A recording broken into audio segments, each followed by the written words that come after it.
Hello and welcome to the That's So Craven podcast, your Fulham podcast from Down Under. What a great intro we had as well. Thanks for that, Sammy. Finally got Oh, round to doing your intro. oh yeah, no, it was really overwhelming to hear it for the first time. It's like hearing the White Album for the first time. I'm a little bit speechless. Oh, ease up. It was just a bit of echo. We're here today to discuss Fulham playing Leeds in the Premier League. All roads lead to Fulham as we return back to Craven Cottage. Here to discuss it, we have Elton. How are we going? I'm very well, thank you. I bet you that's what Jimi Hendrix said when he heard the White Album. Just a bit of echo. To It's be fair, he's actually not wrong. it's delay, specifically 300 milliseconds. And Okay. Sammy, how are we going today, Sammy? We're going good. We're going good. I'm glad my Ableton prowess is getting the highlight it deserves. But we're here to talk about football. For those following along on the live stream, make sure you do give the podcast a listen for the new intro that we've got from Sammy. And look, guys, we've coming off the back of a win, which is great to be able to discuss Fulham again off the back of 3 points. And we're coming into a game that looks incredibly winnable based on Leeds' recent form. Obviously, back at home, back at Craven Cottage, and not just off the back of a win, but off the back of a performance that was really encouraging and good to see that we have a plan B and that plan B actually works as well. A real shame not to have Dan James available for this game, considering his performance last time round. But obviously against Leeds, Dan James, a Leeds player on loan to Fulham, so unable to play against his parent club. We'll discuss the potential lineups going forward, but Sammy, I'll start with you. Just give us your thoughts on this game. And, you know, based on how the season's going so far, there's 8 games left for us, 7 left for Leeds. They're in a bit of a relegation scrap. How do you see this one panning out?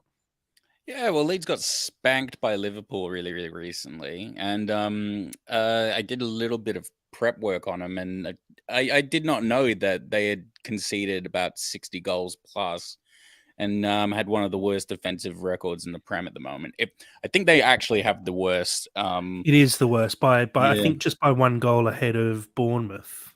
Yeah, Exactly 60 conceded in 31 games. So yeah, basically an average of 2 goals a game so far this season.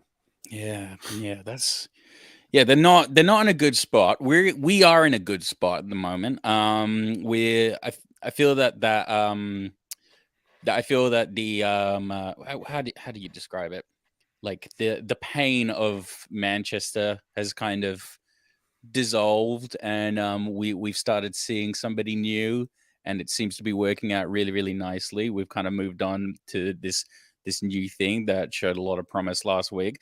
So yeah, it's a really interesting time to play Leeds. With that being said, though, I've had too many famous last words of underrating teams like these, and then it comes to bite me in the ass. But one thing I will say is, I reckon if we can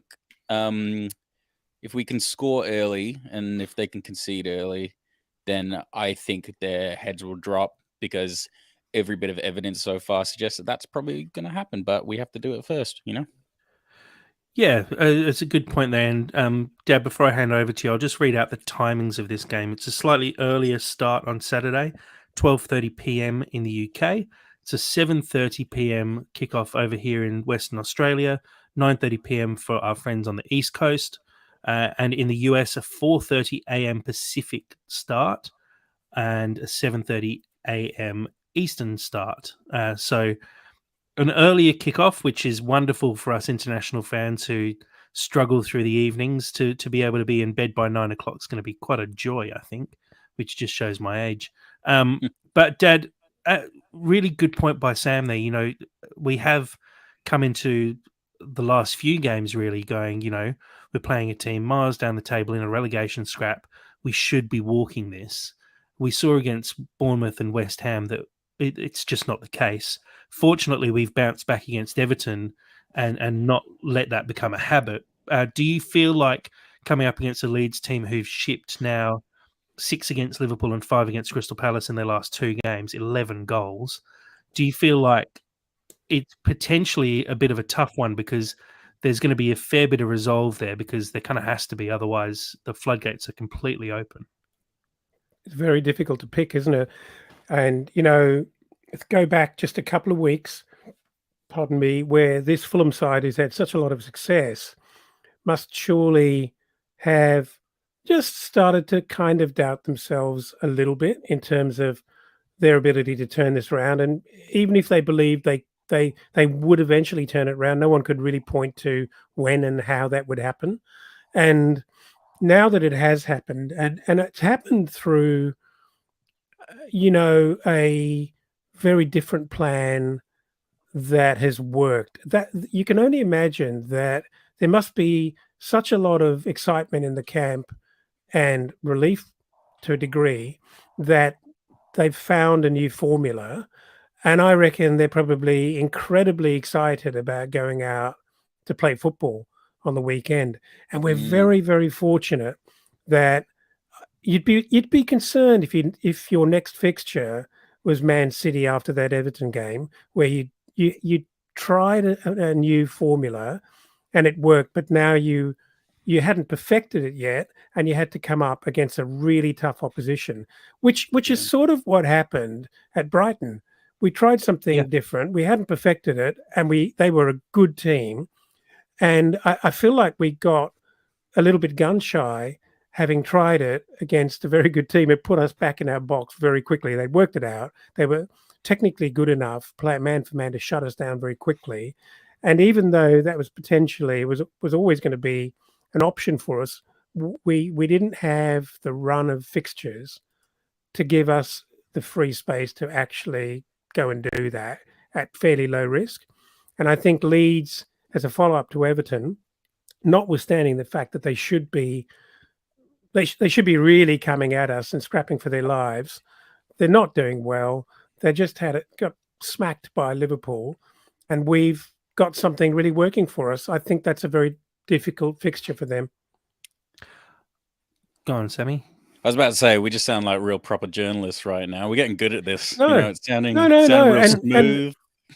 But you add to that the fact that we get to do this at home, in our very safe space at Craven Cottage, with the fans behind. The fans will be so buoyant. You only have to look at Twitter all week to see and smell and taste the relief, the group relief from fans. Oh, thank God we're back to winning ways. It feels good again. Yeah, absolutely. And it is a tough one, and we're starting to understand how tough it is. We did talk about it a while ago, the fact that we're coming up against these sides in a relegation scrap, and how you really just don't know what you're walking into. And it just speaks to the state of the Premier League at the moment, where we're walking into a game against Leeds, who've lost 5-1 and then 6-1, and still fractionally wary about what kind of Leeds we're going to face. And we're playing at home against a team who've conceded 11 goals in 2 games, and still going, oh, this might be a pretty tough game. I'm not 100% sure about it. Although we're not in a relegation scrap, it speaks to the quality of the Premier League and the fact that we are still worried about these teams who are languishing down the table a bit. And to your point as well that you make about the sort of style and the tactics that we're now playing without Mitro in the team, and you made the point about it at Brighton and how it sort of worked, but I wouldn't say it 100% worked. The one thing that we can see now is that we've got a plan B, and we're kind of forced to stick with that plan B as well, because of the absence of Mitro for an extended period of time. We're going to be able to work on this plan, and I really hope we take this into next season as well, assuming that Mitro will still be with us next season. It'll be great to be able to sign a player who we now know will fit into the system. So a striker who is not necessarily physically dominant, but someone who's potentially very quick and maybe quite skillful and actually good at passing rather than finishing, and maybe go into the transfer market and find someone who suits this style now, because we realize that it can actually work against teams in the Premier League. It's Yeah, I'm looking forward to this summer and seeing if we actually explore that a little bit further. And I hope we do, because I think it adds another dimension to Fulham going forward. It's also worth noting as well that I think there are way more young players knocking around that can contribute to that style than Mitrovic style. I mean, we've seen with Vinicius and just how hard it is to find somebody else who can replicate that boisterous, bouncy,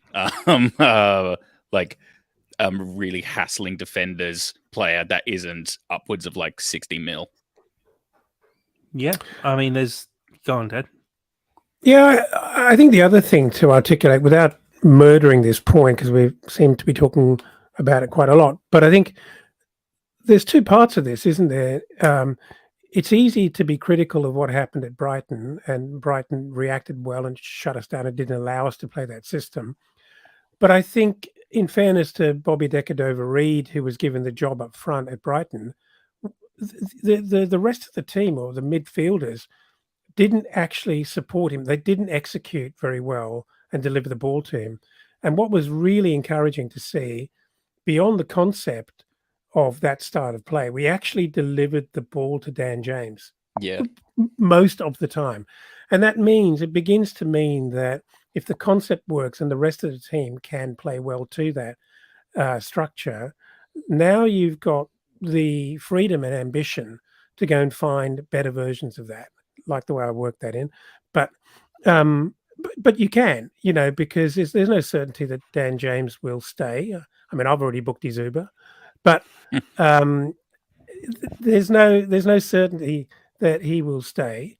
And I think, to be fair, if you wanted to have that style of football, as Sam said, there's probably many options that could fit.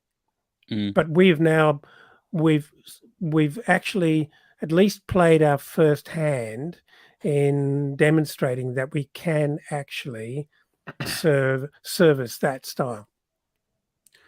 Yeah, and it's a very different style, and so it'll take a bit of adapting, and maybe it's the kind of thing where in summer we actually bring in another central midfielder who works better with that style than Harrison Reed did, which is weird to say because Harrison Reed had a really great game, but maybe your wingers are very slightly different. Maybe BDR doesn't actually fit that system very well, and so he's better suited when Mitro's playing, and there's a little bit more fluidity within the squad, which I think is what you need in the Premier League. We've kind of got away with having a great first half of the season, and as teams start to work us out in the second half of the season, we're finding it a lot harder.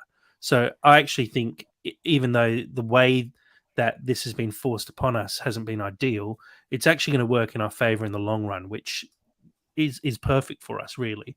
It's forced our hand a little bit, and I think that's actually going to be really beneficial, especially going into summer and going into next season, knowing where we're going to be next season.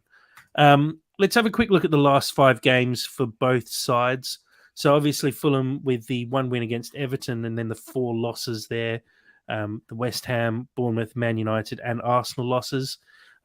Leeds, pretty tough going for them at the moment. They had the 6-1 loss against Liverpool the other night, lost 5-1 to Crystal Palace the week before. They did get a 2-1 win in a very important game against Nottingham Forest a couple of weeks ago. They got spanked 4-1 by Arsenal, but again, that's nothing to really look into that deeply because we know how good Arsenal are this year. And then they beat Wolves 4-2. Now, just having a quick look at that across their last 5 games, what have we got? 15, 16, 17, 18 goals conceded in the last 5 games. Now, admittedly, Fulham have also struggled with goals conceded, although you'd say 2 of those at Man United were with 9 men on the field, and the 3 against Arsenal were just could have been 7. But there does seem to be an issue there, and Sam brought it up earlier, where Leeds concede goals. We saw it against them earlier this season when we beat them 3-2. Their defence is paper thin, and it feels like it can be completely broken down very quickly. Also, I'm really reluctant to call out specific players because again, these people are more talented than I'll ever be. But from the highlights I've seen, their goalkeeper is crap. I don't know who their goalkeeper is, but he's not good at all. Well, it's an interesting point. His name's I think it's pronounced Meslier. Yes. No, you're right. Yeah. he is a very, very highly regarded keeper. Yeah, but so's Lloris. He sucks. I know he's only 23. He's the youngest keeper, I believe, to have made 100 appearances in the Premier League. And he's seen as the future of the French national team as their goalkeeper. He's definitely not having a good season, but again, I don't think you can fully put it down to his ability. I think the defense in front of him have been really leaky this season, and just watching the Liverpool highlights and the Crystal Palace highlights, there's a lot of ball watching happening from the defense. There's very little structure. You watch Fulham's defense, and they keep a really solid line, and everyone knows where each other is at all times. You watch the Leeds defense, and it's all over the place. It's zigzagging around, players just not picking up runners. People were queuing up in that Liverpool game, and admittedly, Liverpool are a very good team, but they were queuing up to score. And it took half an hour for Liverpool to get their first goal, but they were quite wasteful in that game. And Leeds effectively conceded 6 goals in 40 minutes, I think it was, or 50 minutes. So, like you said, the floodgates can really open. I'm not sure if you're well versed in your Leeds knowledge at all, Jack. But isn't there Captain Cooper, their main defender? And I'm not sure if he's actually been dropped or if he's injured right now. But a couple of, I think I was listening to TalkSport, and they were talking about how Leeds is just seriously lacking in leadership. And I'm not sure if it's like a bit of a Tom Cairney situation where he can't just fight himself in the side, or if he's actually injured or not. But honestly, not 100% sure. He's only played 14 times this season. But again, when your defense is as shaky as Leeds' defense is this season, you look at their defenders who featured this year. You got Ayling at right back and Firpo at right back. The only players who've really played every game in defense is Robin Koch, who's a German defender, centre back. Pascal Struijk has played most of the games, but Liam Cooper, Luke Ayling, Junior Firpo, Rasmus Christensen, none of them have played more than 20 games this season. And when you're 31 games into a season so far, and your defense is changing as much as theirs is, it does cause some issues because you just don't have that consistency. And we see it when Fulham have played that back four and been very consistent with that back four. The results improve massively. The fact that Leeds haven't worked out who their best back four is yet is definitely contributing to their poor form. Let's pop forward a fraction and have a look at the table and where everything sits at the moment. So I've just decided to show the bottom half of the table here just so that we can see Leeds' position in relation to Fulham. Like we said, Leeds really struggling in the relegation fight. 31 games played, 29 points. They're 2 points ahead of Everton and Forest, who sit in that final relegation spot. They've got 4 points on Leicester, who are on 25 points, and they have 6 points on Southampton, who look like they're probably dead and buried at the moment. Above them, West Ham have 31 points and a game in hand. Bournemouth on 33 points, Wolves on 34, and then there's a little bit of a gap to Palace on 36 and Chelsea on 39. Fulham sitting on 42 points, looking pretty good at the moment. The benefit there as well is we do have a game in hand over Brentford, who are just the 1 point ahead of us. So there is the possibility that we do jump Brentford in the coming weeks. I'd say Liverpool, Brighton, and Aston Villa are probably too far ahead of us now. Liverpool and Brighton both have games in hand over us and have 5 and 7 points ahead of us. So I think we're probably a little bit too far away to be chasing those European spots at the moment. You never know. Well, you do never know. I mean, you go on a run of games if we win every game for the rest of the season, which is tough to do, but not out of the question because anything can happen. Aston Villa being in the middle. Yeah. Well, I mean, if you look at Aston Villa's recent form, they've won their last 5 games. And they've done it pretty comfortably. And it's off the back of Ollie Watkins being in just ridiculous form. I think, like we talked about last time, he's picked up 11 goals in his last 13 games or something crazy. Like it might even be more than that. But I think for us, the fact that Liverpool are in good form, Brighton are in good form, Villa are in good form, it probably means at best we'd be looking at ninth. Mhm. I think unless Chelsea somehow really turn it around before the end of the season, we're probably unlikely to fall lower than, let's say, 11th maybe. So I think we're getting to the point now where we're starting to see where we're going to finish in the ladder. Yeah, my point was more but before Aston Villa decided to just completely turn their season around, between us, Liverpool, like Brighton, Brentford, that it seemed a lot more tight kind of thing. But now that Aston Villa's in the mix, yeah, I think that completely kicks us out, which is sad.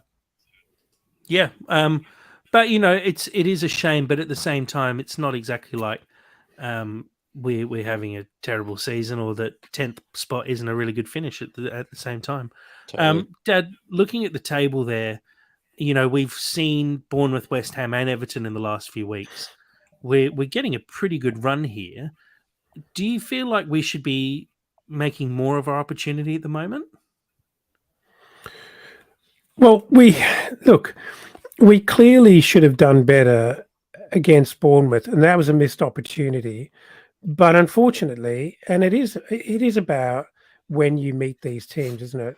But having said that, we had a good start to the season. We met some what ought to be on paper and based on history, what ought to be tougher games were probably, you know, lucky games for us. We picked up some points against some sides who've now started to come through. And so, look, I'd say that we missed out on 3 points at Bournemouth, which probably would really make quite a difference to us right now. If we Right, were on so we missed 45 out at points, West Ham as well. yeah, okay, 6 points really. But I'm reasonably confident. I'm optimistic about how things are going to progress over the next few weeks, and that means that I was thinking before when we were talking about, oh, you never know who you're going to meet. Leeds could be up for a scrap. Yeah, we're at the end of the season now, where teams, if they were going to suddenly turn their fortunes around, like Aston Villa have, will probably have done that already. And I Mm. think the teams who ought to be fighting for their lives can easily have a bit of a glass jaw, and one solid punch early in the game and the heads go. They should react, they should come out fighting, but it's a very psychological kind of battle they're fighting. And I think you can be pumped up and prepared and rah, rah, rah, and you come out and a couple of things go against you early. And I think those sort of teams become relatively easy to deal with. I know that's all talk, but that tends to be the way that sporting encounters go. I think you actually make a pretty good point there, though, Dad. From what I've seen, I actually think Leeds are going to go down this season. I know that they're still a couple points clear, but I think Everton are going to flirt with that relegation line. I don't think they're going to go down, and I think Leicester actually have it in them to get out of the relegation zone, just purely because they actually, like, even though they're not playing well, they still have a desire about them. Like whenever they play, like they never really drop their heads the same way that Leeds do, which is not a nice thing to say about another club. But Yeah, I think Leicester are in a lot of trouble there. Um, you know, we don't know if Everton, Leeds, West Ham, Forest are going to pick up enough points to be safe themselves. But I just think at this point of the season, when there's 7 games remaining, Leicester, realistically, you probably need 34, 30, maybe 36 points to be safe. So Leicester need 4 wins from their remaining 7 games. That's not I easy. mean, it's one of not them is easy. against us, and they'd probably be looking at that game going, that's a game we need to win. The one thing about West Ham, for example, is I think they've got the worst run of all. I think before the Fulham game, they'd only won 1 game away all season, and the home games they had coming up were something stupid like Arsenal, Man United, and Man City, and Liverpool, or something like that. You're on mute there, Dad. Sorry, but they had a really rough run, and I think they're going to struggle to pick up enough points to be safe, especially if they play anything like they played against us. What were you trying to say there, Dad? What you mean through my muted button? Yeah. They've got a really tough run in West Ham, Mm, and I think I'd be seriously worried. And thinking back at how they were awful. Remember, Yeah. that was an own goal, really unlucky own goal. Didn't look like scoring. They were awful. And Yep. if you think about the number of points, they've got to get themselves to call it 40 points. They Late need 3 more 30s? wins from 8 Yeah, games, and most of those games are against wow, very, very tough opposition. really So, hard for them. Really yeah. hard. And Do you you know, reckon the other thing you're looking at, if you dropped, let's say you hypothetically dropped, I don't know, Brighton or Liverpool into 19th position, even 20th right now, and you'd say, oh, they need 4 wins. Those guys, with the worst form in the world, they've got enough magical players to individually win games on their own, right? Yep. And if you look at those bottom 5 teams, there's not really that kind of capacity there. So that's tough. Thank God we're not there. You made a good point with West Ham that kind of just sparked a little thing in my head as well. But because West Ham actually have a side that realistically a lot of them will probably be sold in maybe like the next year or two. Do you reckon like a lot of those players have just basically checked out and they've just gone, well, I reckon I'm probably going to be picked up by somebody else now? I wouldn't have thought so, because there's bonuses attributed to staying up. There's win bonuses. There's all sorts of stuff going on. I don't think there's many people who are fully checked out, even if they know they're not going to be there next season. Let's keep it Fulham based though, guys, and have a look at the potential lineup for this week. So, like I said before, we're obviously going to be without Dan James, who started last week. So, I've tried to put together a rough lineup of how I think Fulham might go. I've gone with Leno in goal. I think across the back four, I reckon we might see the return of Diop. I think Tosin's had a bit of a run of games, and this game just seems like it's probably made more for Diop. I think his physicality would probably win out, even though Tosin had an absolute dream of a game. It could also be an opportunity to give Tim Ream a bit of a rest. So, be interesting across those 2 central defenders. I think for most of the season, we've quite comfortably said that our best back two is Ream and Diop, and it feels like it's almost shifting a bit to Tosin, and we're definitely not missing Diop in the last few games, especially against Everton. Tosin was outstanding, but I expect we'll still see Robinson and Tete playing left and right back. Across the defensive midfield, or the central defensive down, or whatever Sam called it. Center down midfield. Centre down midfield. Center down midfield. I expect we'll see Polina and Reed again. Again, I wouldn't be overly surprised if Reed got rested for this game, but I think off the back of a good performance, we'd be earmarking this Leeds game as a very winnable one, and we probably want to put out our best 11. I expect Pereira will stay central, and I think we'll see Willian and Wilson both start on the wings again.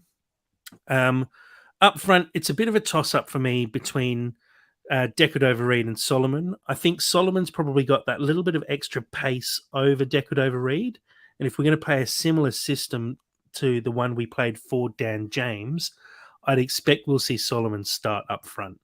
Again, it could easily be Decordova-Reid who takes that position, but I think Decordova-Reid's performance against Brighton didn't fill me with an awful lot of hope of having him as our starting centre forward or false nine or shadow striker or whatever you want to call it. I think BDR is a brilliant winger, and I like the idea of being able to bring him on late in a game to replace Willian or Wilson and add a bit of zip to the game again. I'm not sure if he worked as a striker for me. Dad, your thoughts on the lineup and any potential changes to what I've put forward there? I got a feeling that I've got a feeling that Marcus Silva will love the fact that the dynamic between Diop and Tosin has finally come to fruition, and there's a genuine rotation option for him there.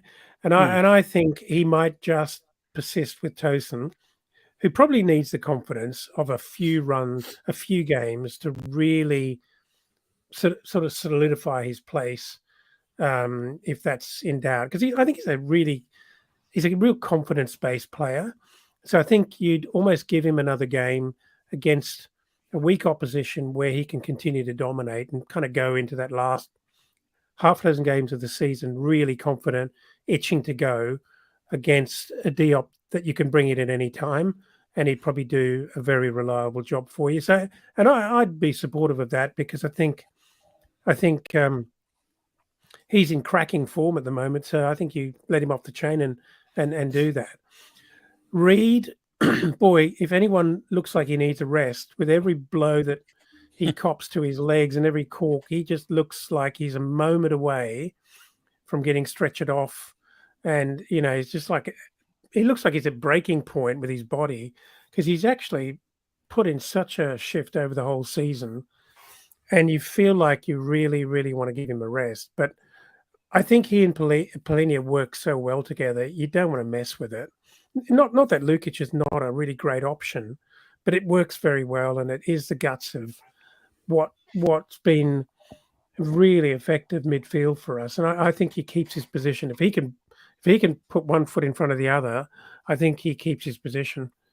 Look, I know that Wilson. I think Bobby Decordova-Reid kind of had his go up front, and even though I think there were a lot of mitigating circumstances as to why he wasn't going to be successful at Brighton, I think we've seen what he's done, and it didn't go that well, and it probably doesn't augur that well for him.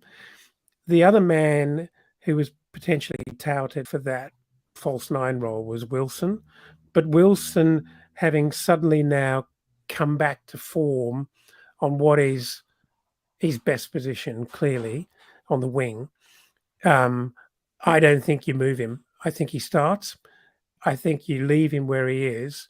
And, he has obviously been really down on confidence. And last week would have absolutely filled him with confidence. So I don't think he messed with that. And it is a question of, if it's not Solomon, who else might it be?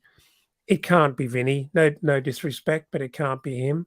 It could be BDR. It could be Harris. But I think that's probably an even bigger risk. It's probably not that high a risk to give him a go, but I don't really know that he's that sort of player either.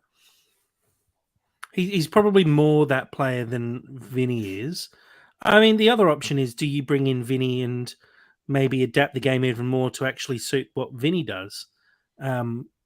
Maybe I don't think we've proven to be a little bit fragile in our ability to adapt, and having just mastered it last week, why would you mess with it again and ask us to prove plan C? Prove that we can still do it. Yeah. I think there's some improvement. There's some improvement there from both sides, from the service delivery as well as for, just exactly how that man runs and how we service him. Yeah, and go on, it's Sammy. a shame that. Oh, yeah, no, you got finish your point. Well, it is a shame that Dan James, having done well, has to be swapped out, but that's just what we're living with, because those two pieces need to move together, and it would have been nice for him to have another go at actually perfecting the formula. And maybe he comes back next week. Who are we playing next week? Villa. Oh, yeah. Well, that's not going to be an easy game. So it'd be. I think it is Solomon. I'd like it to be Solomon. I've yet to see Solomon kind of make those runs and try and get in behind defenders. I don't know if you can do that. I don't even know. He's got a very quick turn of pace, but over, 30, 40, 50 yards, I'm not sure how quick he is. I believe he's quicker than the Brighton goal. I believe he's quicker than Usain from the Bolt. halfway line. No, not that again. Yeah. No, you're too right. You did. He is quick. He is quick. So there's no reason why he couldn't do that. It's an interesting point you bring up. The next games coming up, we do have what actually now looks like a pretty tough run of games after this Leeds game. So it is really important we pick up the points here, because from here we play Aston Villa on Tuesday night. Very, very close turnaround, which even though we're playing the early game on Saturday, to play Villa then on Tuesday again is going to be pretty tough considering the form they're in. Then we've got Man City on Sunday, and then Liverpool on the Wednesday after that. So what's that? In literally 8, 9, 10, 11 days, we've got 4 games. 3 of them are against the teams currently sitting in 6th, 2nd, and 8th. But it is a race. It is a race to get this formula as well worked as possible. And this is our last chance against the weak opposition. Yeah, And yeah, then, absolutely. You know, if we've got it working pretty well, and we've got maybe Solomon and James really well versed in the position, you could see, you know, Dan James starts against Villa, and then if it doesn't work, you bring Solomon on, pretty low risk. Also, Yeah. I'm not sure if you guys remember, but genuinely the only reason why we didn't beat City, which is crazy to say, is because we had a relatively underconfident Vinicius up front.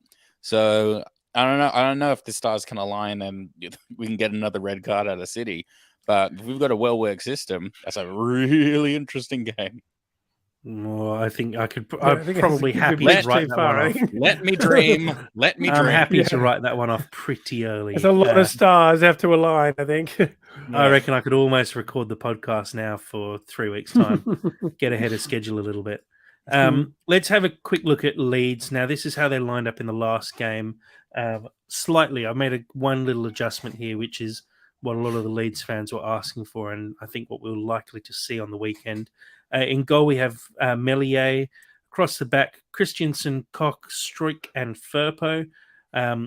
Across the defensive midfield, we've got Weston McKennie and Rocker.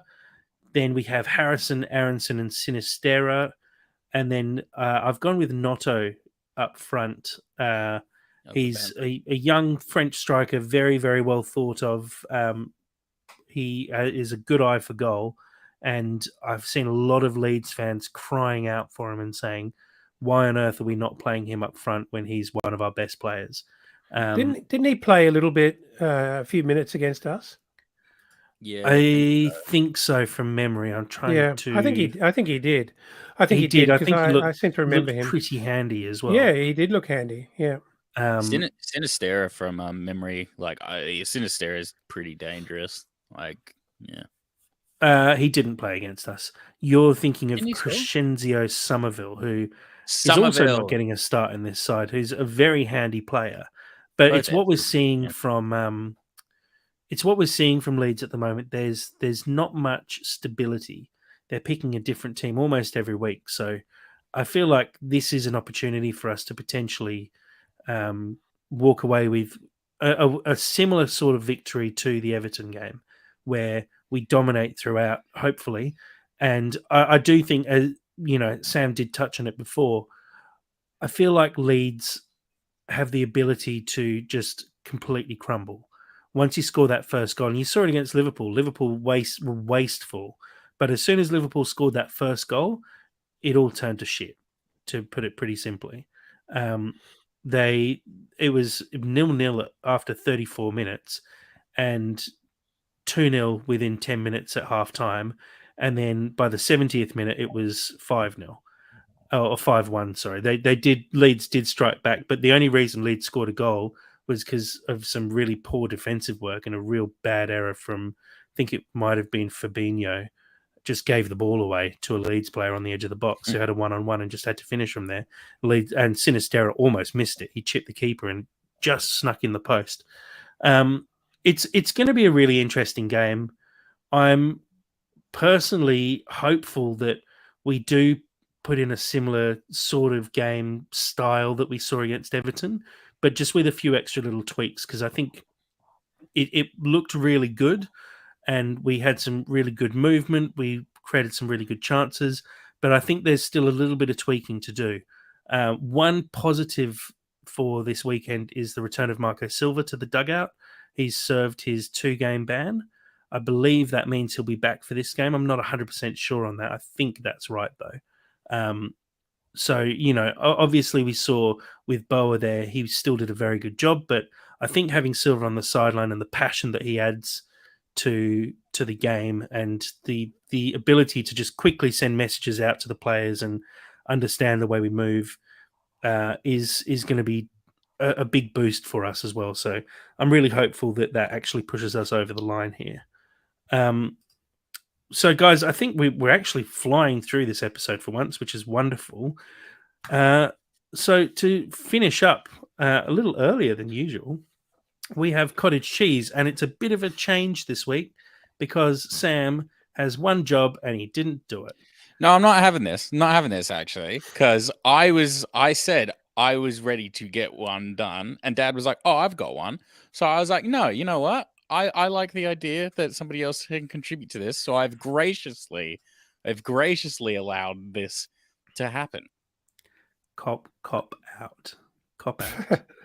I did an intro, all right? You did do an intro. I'll give you that. You shouldn't just before a podcast be going, "Yeah, I can do one if you want." But one job. I do that every week. I do that every week. And then I got one job. Dad, what do you got for us? Well, it's a little bit of a reprise on something we've sort of done before, and it's a variation on a theme, but it's similar in style. And the concept here is that there's been a bit of a shake-up of the executive at Fulham. Not that Alistair's likely to lose his job, but a senior exec has left or has been cut from the team. There's a bit of a the ticket prices have been made crazy, and all of a sudden everyone's lost their jobs. Is that what kind of world would that be? Is that megalomaniac Tony Khan getting up to no good again? I'm not hypothesizing on anything at all, Jack, but who knows?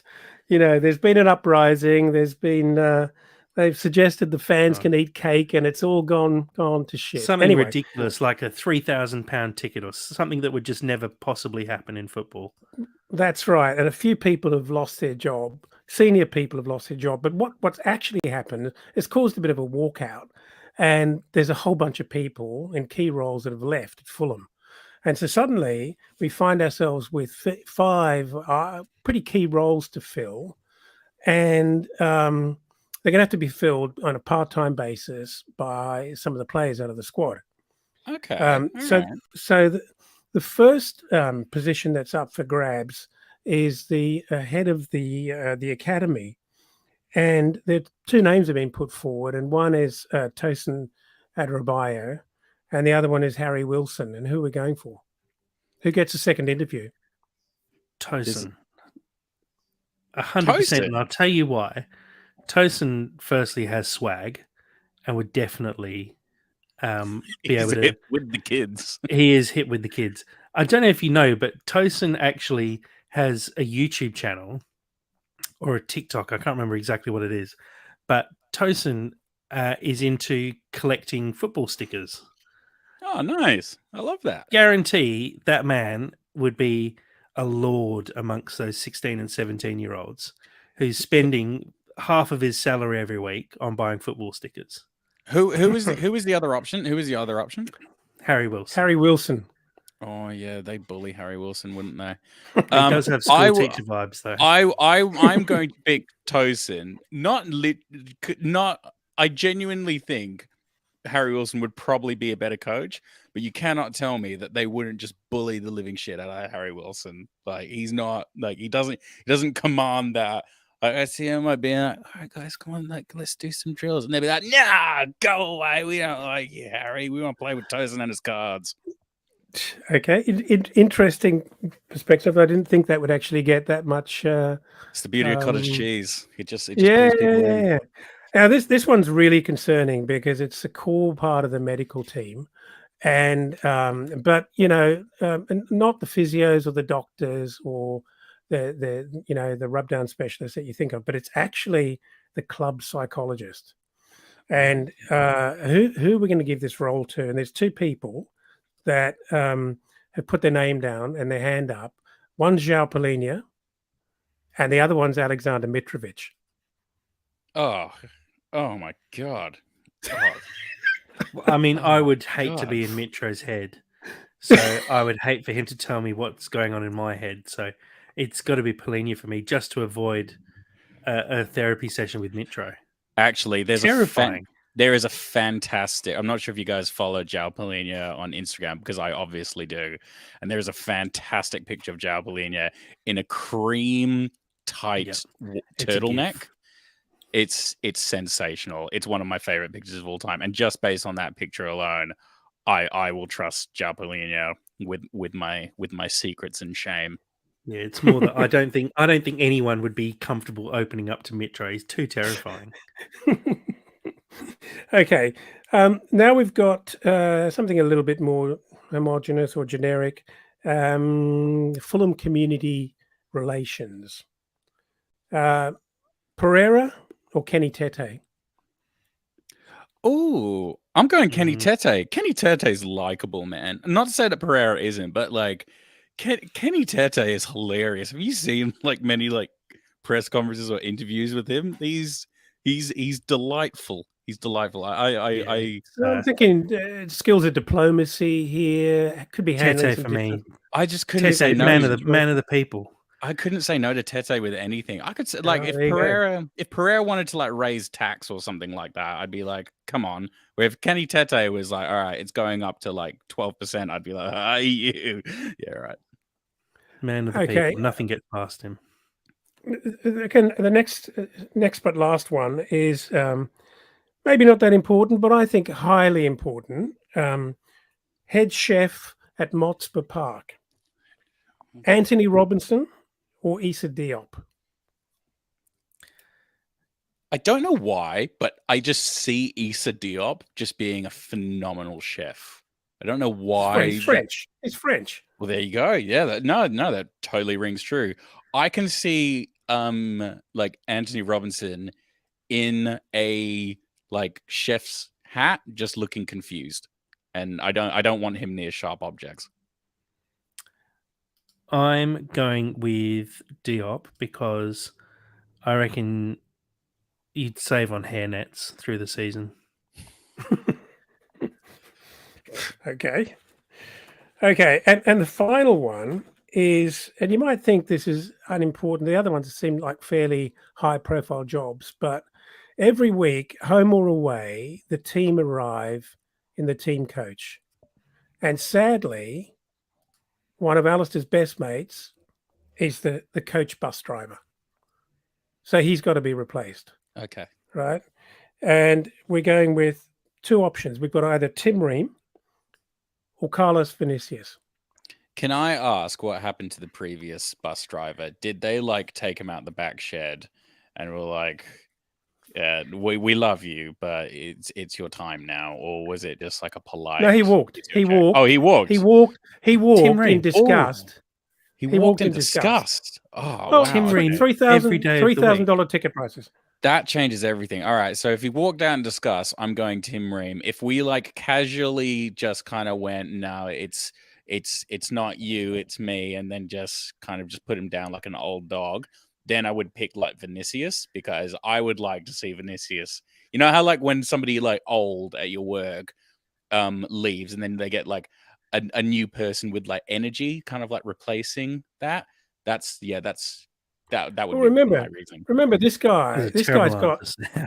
It's my answer. Behind closed doors, this guy's got the whole squad in his bus on the way to Man City. He gets to choose the music. He gets to choose the vibe. He can toot to the crowd. He can wind the team up. He can get. I'm going Carlos Vinicius. I've changed my answer. It's a solid Carlos Vinicius, because I love Tim Ream, but like I don't really want him thinking about other things before the game, and also as well, like I'm not like I love him, but I'm not sure how much fun he is. Whereas Vinicius looks fun. Oh, Tim Ream is fun. I guarantee halfway through the trip, he'd pull his hair down out of his man bun and give it a big shake, and he'd be in party mode all of a sudden, and the bangers would be flying out through the bus. Yeah, but I see like Vinicius, Tim Ream, like, safe as houses. I want nothing more than to see Tim Ream with his arms spread 2 meters wide, trying to drive on the big bus wheel. I think I'd love to see that. It's all Tim Ream. I find it really hard to believe that somebody from Minnesota or Kansas or wherever, like Tim Reams from, I can't actually remember, is more fun than somebody who regularly goes to Carnival. Mm. Anyway, that is your cottage cheese. Your daily source of protein. Oh, it's good stuff. Love a bit of cottage I'm cheese. glad we had someone able to do a cottage cheese for us today. I'm not having this. I'm not having this. I have one. I That's- have one ready to go. You'll get it next week. Well, that was a maybe wonderful addition to the I cottage wonder cheese. if you'll have it ready Shut for up. next week. Shut Fingers up. crossed. That was a wonderful addition to the cottage cheese family. We appreciate that endlessly, Dad. Don't listen to Jack. I had enough of this slander. Your next one is going next week. It's particularly ridiculous. I'm looking forward to it. And you should too. You should tune in next week on the That's So Craven Fulham podcast. Well, fingers crossed it will be ready for next week, Sammy. Right, guys, we have managed to cover off the game against Leeds. Say this every week, but I am really looking forward to this one. It's nice to come into a game off the back of a win. It's good to be back at the Cottage. I think we've got a bit of a rough run after this one, so this is looking like it's going to be a very important 3 points for us, hopefully.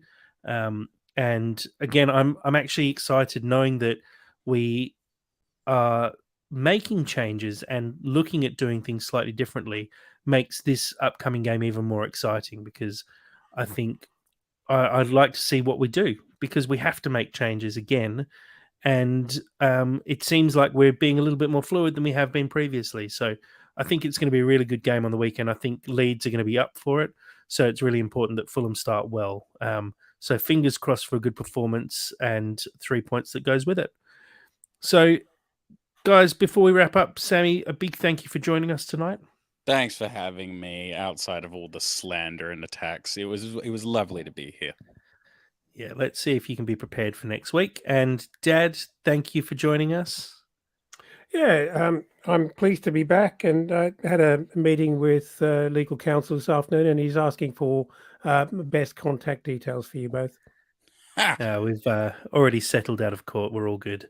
A big thank you again to everyone who's been supporting us over the last 51 episodes now. It's really appreciated to all of you who download the podcast, who join in on the live streams, who comment on our posts, who engage with us on Twitter. We really do appreciate it. And we hope that you can continue to do so as well, because we want to keep this going for as long as possible, and especially to finish out this season with a bit of a bang. So a big thank you to everyone again. And until next time, come on, you Whites.